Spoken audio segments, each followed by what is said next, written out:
দখলদার ইসরায়েলি বাহিনী এবং লেবানন পুরোদমে যুদ্ধ চলছে। জানিয়ে দেব হাতে থাকা সর্বশেষ আপডেট আন্তর্জাতিক সংবাদ। প্রথমেই সংবাদ শিরোনাম। এবার আর্জেন্টিনাকে যে সতর্কবার্তা দিল ইরান। এরপর জানিয়ে দিব দক্ষিণ চীনে যৌথ নৌমহড়া চালাচ্ছে রাশিয়া ও চীনা বাহিনী। এদিকে ট্রাম্পের খোঁজ নেননি পুতিন, যা জানালেন মুখপাত্র। এরপর জানিয়ে দেব পাকিস্তানে গাড়ি বোমা হামলায় 3 সেনা নিহত। আরও জানিয়ে দেব ফিলিস্তিনি খেলোয়াড়দের ওপর ইসরায়েলের ইচ্ছাকৃত হত্যাযজ্ঞ। সর্বশেষ জানিয়ে দেব ইসরায়েলি জাহাজে ইয়েমেনের নতুন হামলা। এতক্ষণ শুনছিলেন সংবাদ শিরোনাম, এবারে বিস্তারিত। তবে অনুরোধ থাকবে ভিডিওটিতে একটি লাইক করবেন এবং কমেন্ট করে জানিয়ে দেবেন খুব শীঘ্রই দখলদার ইসরায়েলি বাহিনী ধ্বংস হতে চলেছে। এটা আপনি কতটুকু মনে প্রাণে বিশ্বাস করেন? এবার আর্জেন্টিনাকে সতর্কবার্তা দিল ইরান। আর্জেন্টিনার রাজধানী বুয়েন্স আয়ার্সে অবস্থিত ইহুদিদের সাংস্কৃতিক কেন্দ্র আমিয়া ভবনে বোমা হামলার ঘটনায় ইরানি নাগরিকদের জড়িত থাকার অভিযোগ করেছেন আর্জেন্টিনার প্রেসিডেন্টের মুখপাত্র ও বিচারমন্ত্রী মারিয়ানো কুনিও লিবারোনা।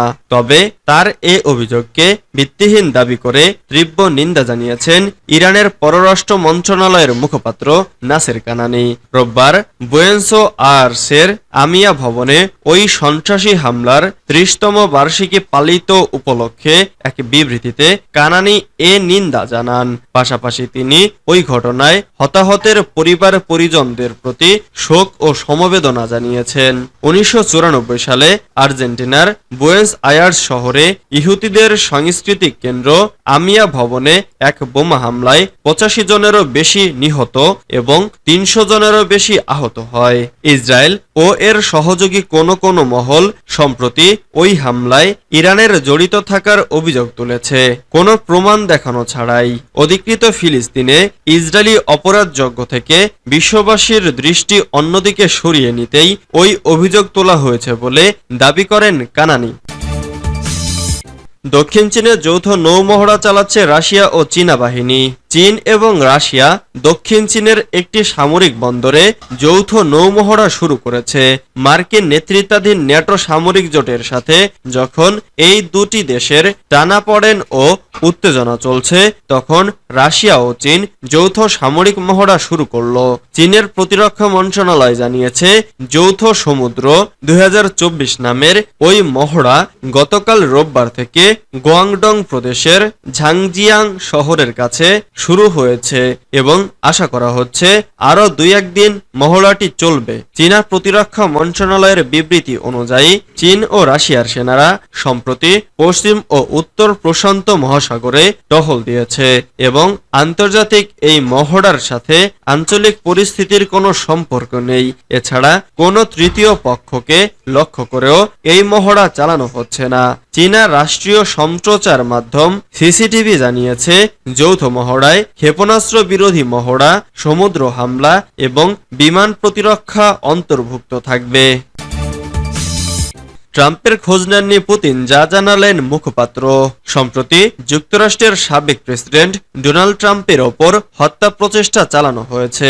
এতে কানে গুলি লাগলেও প্রাণে বেঁচে যান ট্রাম্প। এরপরও তার কোনো খোঁজ খবর নেননি রুশ প্রেসিডেন্ট ভ্লাদিমির পুতিন। এমনকি ট্রাম্পের সঙ্গে যোগাযোগ করার কোনো পরিকল্পনাও নেই তার। সোমবার মস্কোতে এক প্রেস ব্রিফিংয়ে ক্রেমলিনের মুখপাত্র দিমিত্রি পেসকভ এ তথ্য জানান।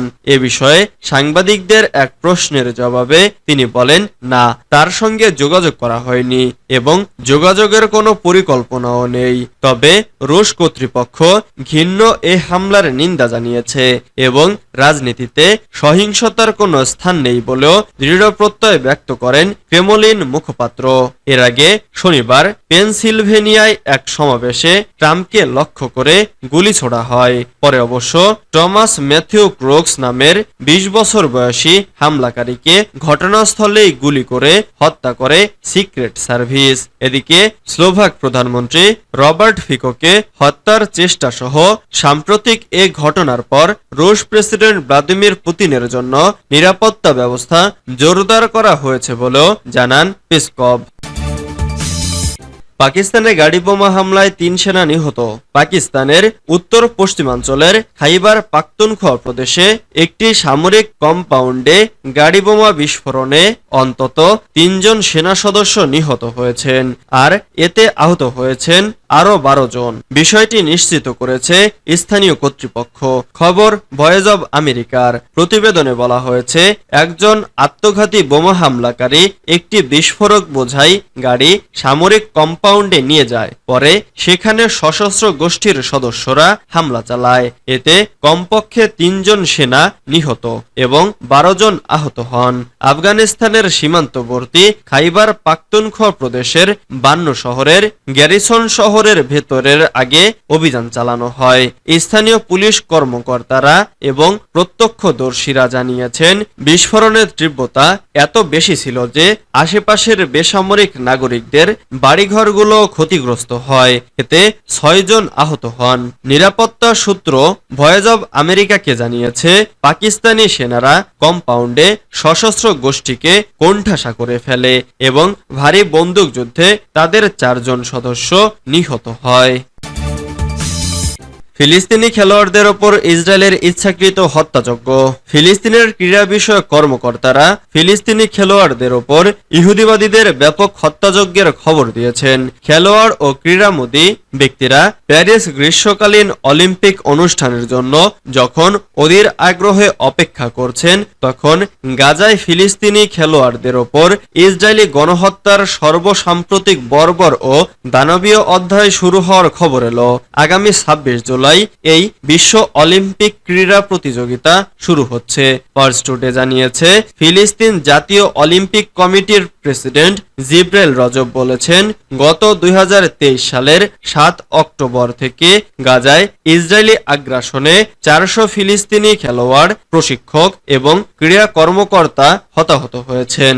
মার্কিন যুক্তরাষ্ট্রের আটলান্টা অলিম্পিকে প্রতিদ্বন্দ্বিতাকারী সংগ্রামী ফিলিস্তিনি দৌড়বিদ মজিদ আবু মিরাহিল জুন মাসে মারা যান। তিনি কিডনির অচলতাজনিত অসুস্থতায় ভুগছিলেন।